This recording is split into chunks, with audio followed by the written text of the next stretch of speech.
சொல்லியாச்சே. நாளையில இருந்து நம்ம சண்டை போடக்கூடாதுன்னு என் மாமியார் சொன்னுச்சு. நல்ல விஷயம் தானே. நீ என்ன சொன்ன? நாளையில இருந்து என்ன, இன்னில இருந்தே சண்டை போடக்கூடாதுன்னு ஒரு சண்டையை போட்டு வந்துட்டேன். ஆட சண்டாளி, சண்டை போடக்கூடாதுன்னு ஒரு சண்டையாடி. யாருமா இது? இவதான் ஓனரம்மா. அப்போ நீ இல்லையா? அதுக்கு உங்க அப்பா ஒத்துக்கணுமே. எங்கடி ஓனர் காணோம்? அவன் எங்க போனா எனக்கு என்ன? என்னடி அம்மா அழுத்துக்கிற?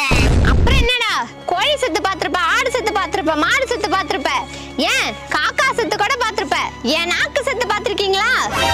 புரட்டாசி புரட்டாசின்னு சொல்லி இவன் மட்டும் எங்கேயாவது போய் நக்கிட்டு வந்துடுறான். சரிடி, அதான் புரட்டாசி முடிய போதில்ல. போடி, அவன் புரட்டாசி விரதம் எடுத்தா பரவாயில்ல, அப்புறம் விலை ஏறி போச்சுன்னு கறி எடுக்க மாட்டான். விடுடி, புரட்டாசி முடிஞ்சா கறி விலை குறைஞ்சு போடும்.